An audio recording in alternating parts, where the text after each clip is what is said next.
تکون خلافت علی منہاج النبوہ، پھر ایک دور آئے گا خلافت علی منہاج النبوہ کا۔ یہ محمد الرسول اللہ کی نوید ہے۔ سنیے، اب جب یہ دور آئے گا تو عالمی ہوگا، جیو ورلڈ آرڈر نہیں ہوگا، جسٹ ورلڈ آرڈر ہوگا۔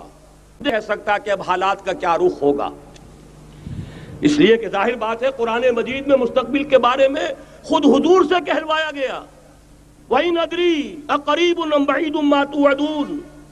لوگوں مجھے معلوم نہیں ہے کہ جس بات کی تمہیں خبر دی جا رہی ہے وہ قریب آ چکا ہے یا دور ہے۔ ابھی عالم اسلام کا ایک سالڈ بلاک ہے جو یہودی ورلڈ آرڈر کی نگاہوں میں کھٹک رہا ہے۔ میں کھٹکتا ہوں دل یزداں میں کانٹے کی طرح، اگرچہ ان کی اسٹریٹجی کیا ہے، ایک ایک کر کے ان کے حصے بکھرے کر کے تیا پانچا کرو۔ ابھی وہ بلاک کون سا ہے؟ ایران ہے، افغانستان ہے، پاکستان ہے، اور روسی ترکستان سے آزاد ہونے والی جو ریاستیں ہیں، یہ ایک سالڈ بلاک ہے۔ یہ عجمی مسلمان عربی نہیں، عربی گئے، یہ نوٹ کر لیجئے، اس لیے کہ عربوں کو اللہ نے فضیلت دی تھی، محمد ان میں سے تھے صلی اللہ علیہ وسلم، یہ رتبہ بلند ملا جن کو مل گیا۔ لیکن ساتھ ہی اللہ نے دھمکی بھی دے دی تھی سورہ محمد میں، ان تتولوا یستبدل قوما غیرکم، اگر تم پیٹھ دکھا دو گے اس مشن کو جو ہم نے تمہارے حوالے کیا ہے، تمہیں ہٹائیں گے، کسی اور کو لے آئیں گے۔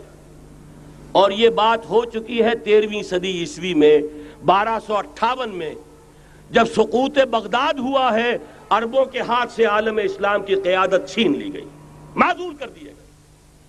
اس کے بعد قیادت کن کے ہاتھوں میں آئی؟ ترکوں کے ہاتھ میں، ترکان تیموری ہندوستان میں، ترکان صفوی ایران میں، ترکان سلجوقی مڈل ایسٹ میں، اور ترکان عثمانی کا تو کہنا ہی کیا ہے، وہ ایشیا مائنر سے چل کر آپ کو معلوم ہے کہ مشرقی یورپ کا کتنا بڑا علاقہ، دی گریٹ آٹومان امپائر اس صدی کے آغاز تک قائم تھی۔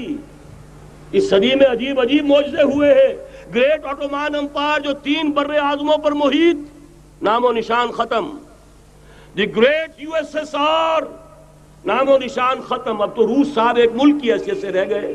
یہ اس صدی میں دو اور وقت نہیں ہے میں اور آپ کو کیا بتاؤں، اس صدی میں تو بڑے بڑے عجیب عجوبے ہوئے ہیں، بڑی بڑی 2 عظیم جنگیں ہو چکی ہیں، تیسری جو ہے سر پر کھڑی ہے، دور نہیں ہے، جس کو حدیث میں کہا گیا ہے الملحمۃ العظمی، تاریخ انسانی کی عظیم ترین جنگ، اور وہی صلیبی جنگ جس کا آغاز بوسنیا سے ہو چکا۔